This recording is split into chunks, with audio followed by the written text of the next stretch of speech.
নিরীহ বাবাকে নেশার ঘরে ধর্ষণ করে পলাতক ছেলে। ছি ছি ছি, কি বলে দিনকাল এলো হ্যাঁ বাড়া, নিজের বাপকেও ছাড়লো না। এইসব ছেলের গাড়ে পাড়া মেরে মেরে ফেলা উচিত। ছি।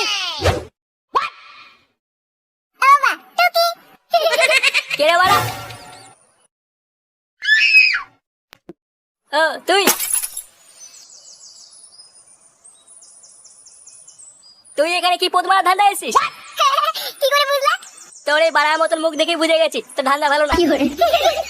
দাঁত না খেলিয়ে কি বলতে এসেছিস তাড়াতাড়ি বল। বলছি বাবা 100 টাকা দাও না, পিকনিক করবো। হ্যাঁ, ঘরে নেই নুন, ছেলে আমার মিঠুন, 1 টাকাও নেই। না না বাবা, সবাই পিকনিক করতে, আমিও করবো। কোনো টাকা নেই, তুই বেরো তো আমার চোখের সামনে থেকে। কি বললা? তুমি টাকা দেবো না? না দেবো না। দেবো না তাই তো? চোরে বাচ্চা থেকে বেরো তো, বারবার করে যাচ্ছে সেই থেকে। দিতে হবে না তোমার বালের টাকা, সময় আসুক বুঝিয়ে দেবো এই ফুটো কি জিনিস।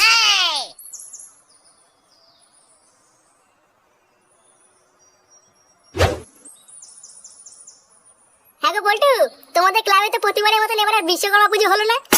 আর পুজো, প্রতিবার তো একটা সাইকেল ছিল, সেই সাইকেলটার জন্যই পুজো করতাম।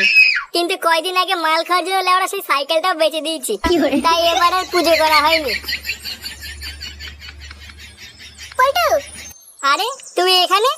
বা 100 টাকা দিয়ে তো পিকনিক করবো।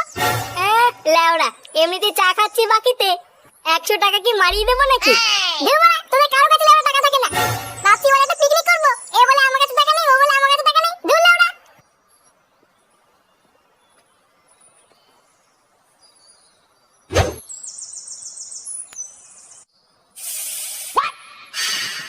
এটাই লেওড়া শেষ বিড়ি, খেয়ে নে।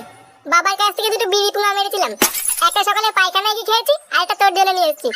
লেওড়া হাতের অবস্থা খুব খারাপ যাচ্ছে বুঝলি, বাপের কাছে চাইলেও ওরা 1 টাকাও দিচ্ছে না। হ্যাঁ রে, আমারও সেই একই অবস্থা। আরে ফুটো, তোর তো দেরি হলো কেন আজ আসতে? আর বলিস না বাড়া, বলছি যে ভাই পিকনিক করবো, করবি? পকেটে 1 টাকাও নেই, পিকনিক চুদাচ্ছে। হ্যাঁ রে ভাই, আমার কাছেও 1 টাকাও নেই। আরে বাড়া, তোদের 1 টাকাও দেওয়া লাগবে না, পিকনিক এমনিই হবে। এমনিই হবে? কি করে? চল বাড়া, আমরা ওটা প্রতিটা লোকের বাড়ি বাড়ি যাবো, গিয়ে ওরা বিশ্বকর্মা পুজো চাঁদা চাইবো, বলবো চাঁদা দাও, সামনে পুজো আছে। তারপরে ওরা সেই চাঁদা দিয়ে পিকনিক করবো। হ্যাঁ কি বলছিস? বিশ্বকর্মা পুজো তো আগের সপ্তাহে হয়ে গেছে। আর ধীরে বা লোকে কত মনে রেখেছে নাকি বা, হ্যাঁ, যে কবে পুজো হয়েছে এবার কবে পুজো হয়নি। এ তো বড় পুরো চোদন করার ধান্দা করছিস রে। না বাবা, এই যে প্ল্যানের ভিতরে আমি নেই। হ্যাঁ রে ফুটো, আমিও নেই।